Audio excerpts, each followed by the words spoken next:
ఈరోజు మనం ద్విధాధిపత్యం లేదా ద్విస్వామ్యం లేదా డ్యూయోపోలీ డ్యూయోపోలీ మార్కెట్ గురించి తెలుసుకుందాం. పరిమితి స్వామ్యం అనేది అసంపూర్ణ పోటీ మార్కెట్ విధానంలో ఒకటి. పరిమితి స్వామ్య మార్కెట్ విశ్లేషణ సులభతరం చేయడానికి కేవలం 2 సంస్థలకే పరిమితులైతే అలాంటి విధానాన్ని ద్విధాధిపత్యం అంటారు. దీనినే సాంప్రదాయ పరిమితి స్వామ్యం నమూనా, క్లాసికల్ ఆలిగోపోలీ మోడల్ అని కూడా వ్యవహరిస్తారు. ద్విధాధిపత్యంలో కేవలం 2 అమ్మకందారులు లేదా ఉత్పత్తిదారులు మాత్రమే ఉంటారు. ఈ ఇద్దరు అమ్మకందారులు పూర్తిగా స్వతంత్రంగా వ్యవహరించడమే కాకుండా వారిద్దరి మధ్య ఎటువంటి ఒప్పందం ఉండదు. వీరిద్దరూ స్వతంత్రంగా వ్యవహరించినప్పటికీ ఒకరి ఉత్పత్తి పరిమాణం, ధరలలో ఎటువంటి మార్పులు వచ్చినా అతని ప్రత్యర్థిని ప్రభావితం చేస్తాయి. అదేవిధంగా ప్రత్యర్థి నిర్ణయం వల్ల అమ్మకందారుడు ప్రభావితం అవుతాడు. ఈ విధంగా ఒకరి నిర్ణయం వల్ల మరొకరు ప్రభావితం అవుతూ క్రమంగా ప్రతిచర్య వలయం ఏర్పడుతుంది.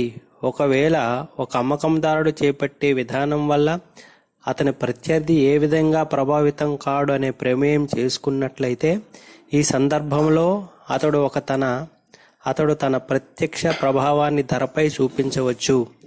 అదేవిధంగా ప్రతి అమ్మకందారుని పరిగణలోనికి తీసుకున్నప్పుడు ఒకరి విధానం వల్ల అతని ప్రత్యర్థి ప్రభావితమై తిరిగి ప్రత్యర్థి చర్యల వల్ల అతడు ప్రభావితమై సందర్భంలో ధరపైన ప్రత్యక్ష పరోక్ష ప్రభావాలు ఉంటాయి.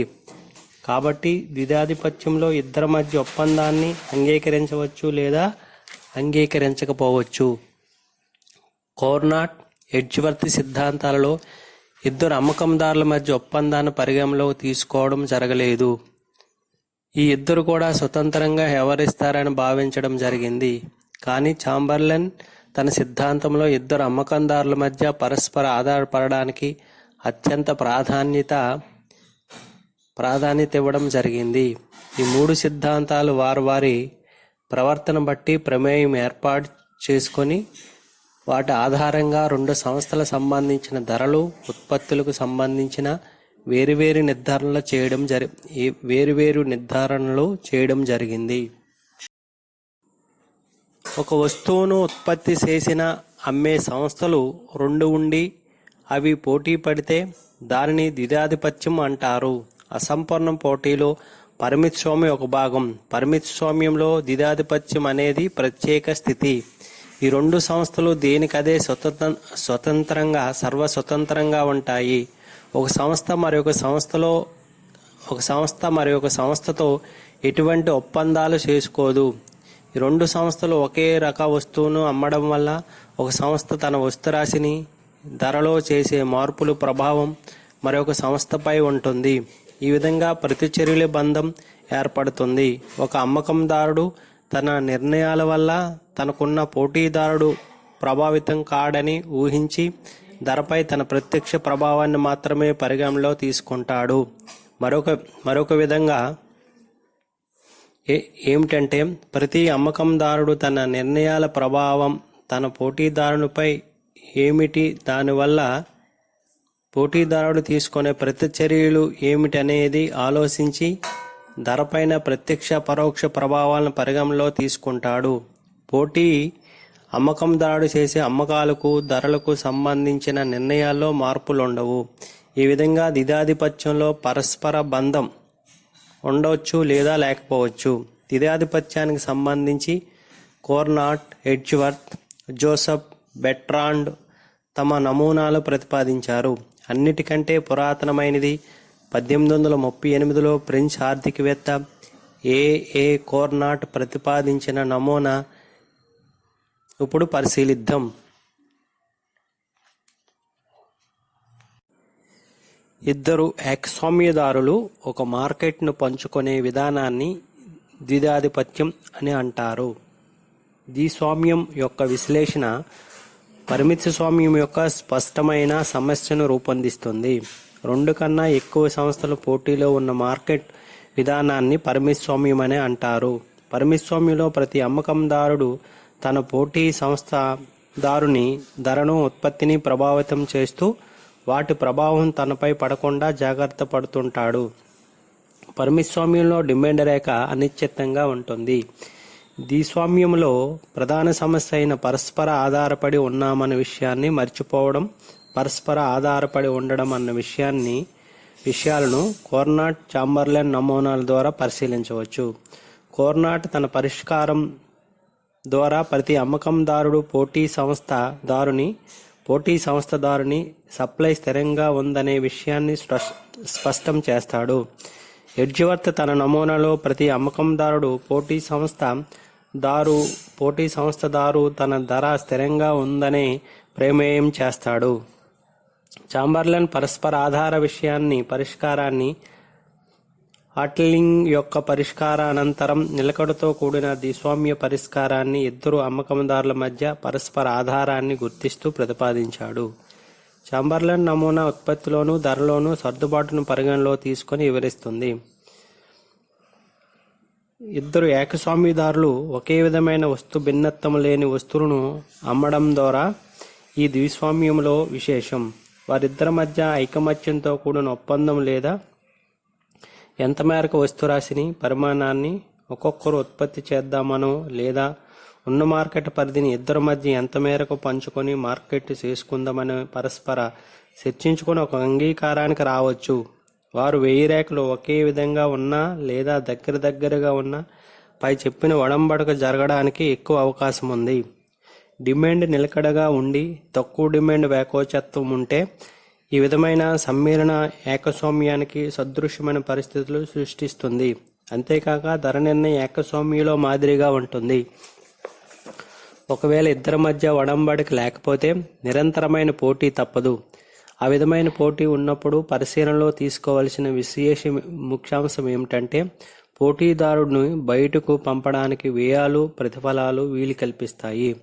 డిమాండ్ వ్యాకోచత్వం, కొనుగోలుదారులకున్న గమనశీలత, పోటీ సంస్థల ధర విధానంలో మార్పులకు ఎంత చురుగ్గా స్పందించి వారి విధానంలో మార్పులు తెలుసుకుంటారో, ధర కన్సలేషన్ ఎంతవరకు రహస్యంగా ఉంచుతారో మొదలైన వాటిని పరిగణలో తీసుకోవలసిన మరికొన్ని ముఖ్యాంశాలు. ఒకవేళ ఉత్పత్తిలో భిన్నత్వం లేకపోతే, అంటే వస్తువులన్నీ కూడా ఒకే విధంగా ఉంటే ఇద్దరు ఉత్పత్తిదారులు పరస్పర ఉదాసీనంగా ప్రవర్తిస్తారు. దీర్ఘకాలంలో కూడా అంతే ధర చెల్లిస్తారు. లేకపోతే అధిక ధరను ప్రకటిస్తే ఏమాత్రము వస్తువులను ఇక అమ్మలేకపోతారు. ఒకే నాయకత్వం కింద ఉన్న ఏకస్వామ్యదారుని లాగా ధరని నిర్ణయించాలి. అలాగైతేనే వారు తమ లాభాలను గరిష్టం చేసుకోగలరు. పరిపూర్ణమైన పోటీలాగా ఒకవేళ వారిద్దరి మధ్య పోటీ ఉంటే వారు మామూలు లాభాలను మాత్రమే గడించగలుగుతారు. ఒకవేళ వారు వ్యయాలు వేరువేరుగా ఉంటే తక్కువ వ్యయాలున్న సంస్థ పోటీ సంస్థ నొక్కేసి సాధారణ ఏకస్వామ్యంగా మారుతుంది. ప్రధానమైన ద్విధాధిపత్యంలో సమస్య ఏమిటంటే పరస్పరం ఒకరిపై ఒకరు ఆధారపడి ఉన్నామన్న విషయాన్ని ఇద్దరు ఉత్పత్తిదారులు మర్చిపోవడము లేదా బాగా గుర్తు పెట్టుకోవడము జరగాలి. కోర్నాట్, ఎడ్జ్వర్త్ నమూనాలు మొదటిదైన పరస్పర ఆధారపడ్డాన్ని మర్చిపోవడాన్ని పరిశీలిస్తుంది. చాంబర్లెన్ పరిష్కారం రెండోదైన పరస్పర ఆధారపడ్డ విషయాన్ని పరిశీలిస్తుంది. ద్విస్వామ్య సంస్థ సంబంధించిన 3 పరిష్కారాలు చర్చిద్దాం.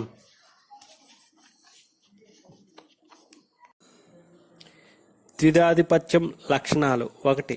2 సంస్థలు మాత్రమే ఉంటాయి. 2. సజాతీయ వస్తువులు లేదా సన్నిహిత ప్రత్యామ్నాయ వస్తువులు ఉత్పత్తి చేయబడతాయి. 3. ప్రతి సంస్థ చర్య రెండవ సంస్థ తీసుకునే ప్రతి చర్యపై ఆధారపడుతుంది. 4. 2 సంస్థల ఉత్పత్తి వ్యయాలు ఒకే విధంగా ఉంటాయి.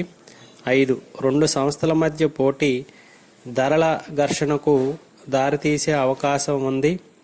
6. స్వల్పకాలంలో ద్విధాధిపత్యం సంస్థలకు సాధారణ లాభాలు, దీర్ఘకాలంలో మార్కెట్ డిమాండ్ను సమానంగా పంచుకోవడం ద్వారా ఏకస్వామ్య లాభాలను పొందుతాయి.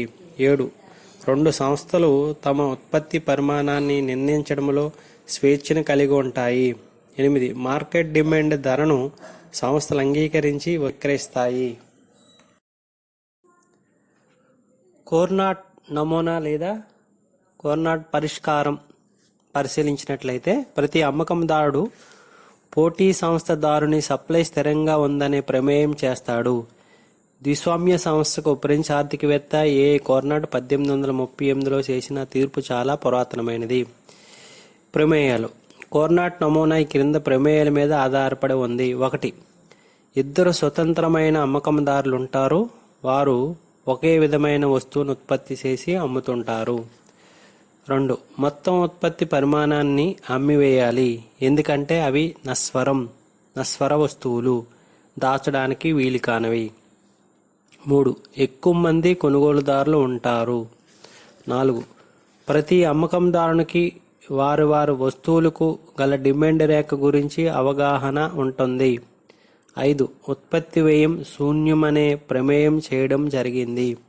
6. ప్రతి అమ్మకందారుడు ఒక్కొక్క కాలంలో ఒక్కొక్క మార్కెట్లో ఎంత పరిమాణాన్ని ఉత్పత్తి చేసి అమ్మాలి అని ముందే నిర్ణయించుకుంటాడు. 7. అయితే పోటీ సంస్థదారుడు ఉత్పత్తి పథకాన్ని తెలుసుకొని ఉండడు. 8. ప్రతి అమ్మకందారుడు పోటీ అమ్మకందారుని సప్లై స్థిరంగా ఉంటుందని భావిస్తాడు. 9. ఇద్దరులో ఏ ఒక్కరూ ధరను స్థిరపరచరు. అయితే ఇద్దరు కూడా మార్కెట్లో మొత్తం వస్తు రాశంతా అమ్మడానికి తగిన ధరను అంగీకరిస్తాడు. కార్నాట్ ద్విధాధిపత్యాన్ని ఖనిజ ఓట ఉదాహరణతో వివరిస్తాడు. Mineral spring. ఒకవేళ 2 ఖనిజ ఓటలను ఇద్దరు వ్యవస్థాపకులు కనుగొన్నారనుకుందాం. ఏబి ఖనిజ ఓటకు ఉన్న డిమాండ్ D1. మొత్తం ఒక్క రోజుకు 2 స్ప్రింగుల నుంచి ఉత్పత్తి అయ్యే పరిమాణం OD1. ఇది ఇద్దరు ఉత్పత్తిదారులకు సమానంగా వర్తిస్తుంది. కనుక OA = AD1. ఒకవేళ మొత్తం ఉత్పత్తి OD1 వ్యయం 0 కనుక ఉపాంత వ్యయం కూడా 0 అవుతుంది. ఉపాంత రాబడి రేఖను గీస్తే అది D నుంచి A వరకు సరళ రేఖగా ఉంటుంది. కనుక OA ఉత్పత్తి స్థాయి వద్ద MC=MR ధర 0కు సమానం. ఒకవేళ ఇద్దరు ఉత్పత్తిదారులు కలిసిపోతే వారు OA మేరకు ఉత్పత్తిని OS OP ధరకు సప్లై చేస్తారు.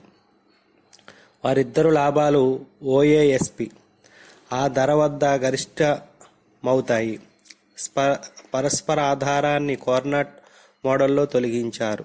కనుక A మొదటి OA పరిమాణం మేరకు ఉత్పత్తి చేసి SA ధరకు అమ్ముతాడు. ఆ విధంగా OAPS ఏకస్వామ్య లాభాన్ని ఆర్జిస్తాడు. ఇక్కడ నిజమైన కార్నాట్ పరిష్కారం ప్రారంభమవుతుంది. A అప్పటి వరకు ఉత్పత్తి చేస్తున్న OA యూనిట్ల మేరకు గల ఉత్పత్తి స్థాయిని మార్చడనే ప్రమేయంతో B ఉత్పత్తిని ప్రారంభిస్తాడు. అతని వస్తువుకు గల డిమాండ్ రేఖ భాగం SD1 అని భావిస్తాడు. ఆ విధంగా AB అంటే 1/AD1 యూనిట్ల పరిమాణం మేరకు ఉత్పత్తి చేస్తాడు. ఈ ఉత్పత్తి స్థాయి వద్ద అతని MR = MC = O, BQ ON ధరకు అమ్ముతాడు. ఎందుకంటే SD1 డిమాండ్ రేఖ అయితే దానిని అనుబంధ ఉపాంత రాబడి రేఖ MRB ద్వారా పొందుతుంది. అది AD1కు మధ్య ఉన్న బిందువు. అమ్మకందారుడు ఉత్పత్తి చేసిన మొత్తం వస్తురాశిని మార్కెట్లో ఉన్న ధరకు అమ్మాలి. కనుక మొత్తం సప్లై OB BQ ధరకు అమ్మడం జరుగుతుంది. మొత్తం లాభాలు OBQNకు దిగిపోతాయి. అందులో A లాభాలు OATN, B లాభాలు ABQ2. B తప్పక AB పరిమాణాన్ని ఉత్పత్తి చేస్తాడని తెలుసుకున్న A అతని లాభాలు అలాగే కొనసాగించాలనే ఆలోచనతో ఉత్పత్తి పరిమాణాన్ని సగం 1/2 మేరకు తగ్గిస్తాడు. OD1 - AB. ఇది B సప్లైని పెంచడానికి ప్రోత్సాహాన్ని కలుగజేస్తుంది. ఇదే విధమైన పద్ధతి 1/2 వరకు OD1-B సప్లై కొనసాగుతుంది. A మీద సప్లైని తగ్గించమని ఒత్తిడి వస్తుంది. B గమనం నెమ్మదిగా ప్రారంభమవుతుంది. ఇద్దరూ సమానంగా ఉత్పత్తి చేసే వరకు B సప్లై పరిమాణాన్ని పెంచుతూ పోతాడు. ఆ విధంగా చివరకు మొత్తం OF ఉత్పత్తి పరిమాణాన్ని FR ధర వద్ద అమ్ముతాడు. అందులో A ఉత్పత్తి పరిమాణం OC, B ఉత్పత్తి పరిమాణం CF. ఇక్కడ OF equal to OC plus CF. ఇది నిర్ణయాత్మకమైన స్థితి, నిలకడైన సమతుల్య స్థితి. ఎందుకంటే 1/2 OD1 minus OC equal to CF A లాభాలు, OCLM ఈక్వల్ టు B లాభాలు, CFRL. మొత్తం కోఆర్డినేట్ మోడల్లో బీజగణితంలో రాయవచ్చు. A 1/2 OD1 మేరకు ఉత్పత్తిని చేయడం ప్రారంభిస్తాడు. తరువాత నెమ్మదిగా OC యూనిట్ల మేరకు మాత్రమే ఉత్పత్తి చేసేటట్లుగా పరిమాణాన్ని తగ్గిస్తాడు. ఆ విధంగా A చివరకు ఎంత మేరకు ఉత్పత్తి చేస్తాడంటే OD1 minus 1/2 minus 1/8 minus 1/13 minus 1/n equal to 1/3. OD1 equal to 1/2 OF equal to OC. B ఆ విధంగా కాకుండా ఏ ఉత్పత్తి చేయకుండా ప్రారంభించిన నెమ్మదిగా ఉత్పత్తిని పెంచుతూ పోయి CF వరకు ఉత్పత్తి చేస్తాడు. చివరకు B ఉత్పత్తి ఎంతవరకు చేస్తాడంటే OD1 1/4 plus 1/16 plus 1/64 plus dash dash dash 1/n equal to 1/3. OD1 equal to 1/2 OF equal to CF plus B యొక్క మొత్తం నిష్పత్తి. OD 1 minus 1/2 plus 1/4 minus 1/8 plus 1/16 minus 1/32 plus 1/16 equal to 2/3. OD1 equal to OF. ఏ స్థితి నుంచి ప్రారంభించిన మొత్తం ఉత్పత్తి చివరకు OF గానే ఉంటుంది. ఇది ఇద్దరు ఉత్పత్తిదారుల మధ్య సమానంగా ఉంటుంది. మళ్ళీ RF ఈక్వల్ టు OM ధర ఏర్పడుతుంది.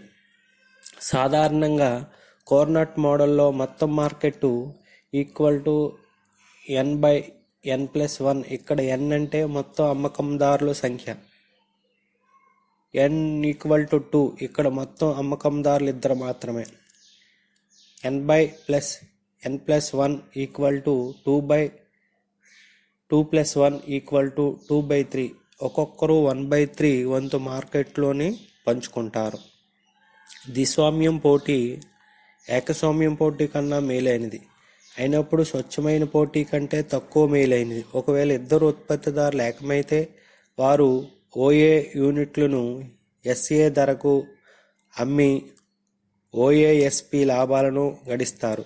ఇద్దరు సమానంగా పంచుకుంటారు. OEKP equal to EASK. అదేవిధంగా సమాన మొత్తంలోనే OE ఈక్వల్ టు EA అమ్ముతారు. ఏకస్వామ్యదారుల లాభాలు OASP, ద్విస్వామ్యం పోటీ లాభాలు OFRM equal to OCLM plus CFRL కన్నా అధికం. ఈ OCLM, CFRL ఒక్కొక్క ఉత్పత్తిదారుడు గడిస్తున్న వేరువేరు లాభాలు. ఈ విధంగా కోఆర్డినేట్ మోడల్లో ధర లాభాలు కూడా తక్కువ, అయితే ఉత్పత్తి మాత్రం ఏకస్వామ్యం కంటే ఎక్కువగా ఉంటుంది. అంతేకాక ఇద్దరు స్వచ్ఛమైన పోటీలో ఉత్పత్తి OD1 వద్ద గరిష్ట ధర 0కు సమానం కనుక వినియోగదారుల పోటీ ద్విస్వామ్యంలో కోఆర్డినేట్ నమూనాలో మంచి స్థితిలో ఉంటాడు. ఎందుకంటే దాని ధర ఏకస్వామ్యంలో ఉత్పత్తి మాత్రం చాలా తక్కువ. ఎందుకంటే అది ద్విస్వామ్యంలో పరిస్థితిలో ఉత్పత్తిలో 1/, ద్విస్వామ్య ఉత్పత్తిలో 2/3 వంతు మాత్రమే. పై పరిమితులలో ప్రమేయాలలో కోర్నాట్ ద్విధాధిపత్యాన్ని ఖనిజ ఓట ఉదాహరణతో వివరిస్తాడు. ఒకవేళ రెండు ఖనిజ ఓటలను ఇద్దరు వ్యవస్థాపకులు కనుగొన్నారనుకుందాం. ఏబి ఖనిజ ఓటకు ఉన్న డిమాండ్ DD1. ముందుగా ఏ సంస్థ చర్యలు తీసుకుందని భావిద్దాం.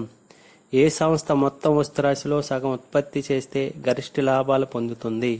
ఇప్పుడు బి సంస్థ మార్కెట్లో ప్రవేశించి తన ప్రత్యర్థి సంస్థ చేసే ఉత్పత్తి స్థిరమని భావించి తన లాభాలను మార్కెట్టు మిగతా భాగంలో గరిష్టంగా ఉంచుకునేందుకు ప్రయత్నిస్తుంది. ఏ సంస్థ మొత్తం ఉత్పత్తిలో సగం ఉత్పత్తిని చేస్తుంది. కాబట్టి బి సంస్థ మిగిలిన దానిలో సగం అంటే 1/2లో సగం అంటే మొత్తంలో 1/4 వంతు ఉత్పత్తిని చేస్తుంది. బి సంస్థ ప్రవేశం వల్ల వస్తువు ధర తగ్గి ఏ సంస్థకు వచ్చే లాభాలు తగ్గుతాయి. ఇప్పుడు బి సంస్థ చేసే ఉత్పత్తి స్థిరమని భావించి ఏ సంస్థ మిగతా మొత్తం ఉత్పత్తిలో సగాన్ని అంటే 3/4లో సగం అంటే 3/8 అంటే 3/4 × 1/2 ఉత్పత్తి చేస్తుంది. ఇప్పుడు ఏ సంస్థ చేసే ఉత్పత్తి తగ్గుతుంది, ఫలితంగా ధర పెరుగుతుంది. బి సంస్థ తన ప్రతిచర్యల వల్ల తన ఉత్పత్తిని పెంచుతుంది. ఏ సంస్థ చేసిన ఉత్పత్తి పోగా మిగిలిన దానిలో సగం అంటే 1 - 3/8 = 5/8లో సగం అంటే 5/16 అంటే 5/8 × 1/2 ఉత్పత్తిని బి సంస్థ చేస్తుంది. కాబట్టి ధర తగ్గుతుంది. ఈ పద్ధతిలో ఏ సంస్థ ఉత్పత్తిని తగ్గిస్తున్నందువల్ల ధర పెరగడం, బి సంస్థ ఉత్పత్తిని పెంచుతున్నందువల్ల ధర తగ్గడం జరుగుతూ చివరకు సమతుల్య ధరకు దారితీస్తుంది. సమతుల్యం ఉన్నప్పుడు మొత్తం ఉత్పత్తి 1/3 వంతు ఉత్పత్తిని ఏ సంస్థ, బి సంస్థ కూడా 1/3 వంతు ఉత్పత్తిని చేస్తాయి. అంటే రెండు సంస్థలు కలిసి మొత్తం డిమాండ్లో 2/3 వంతు డిమాండ్ను తీర్చే అవకాశం ఉంటుంది.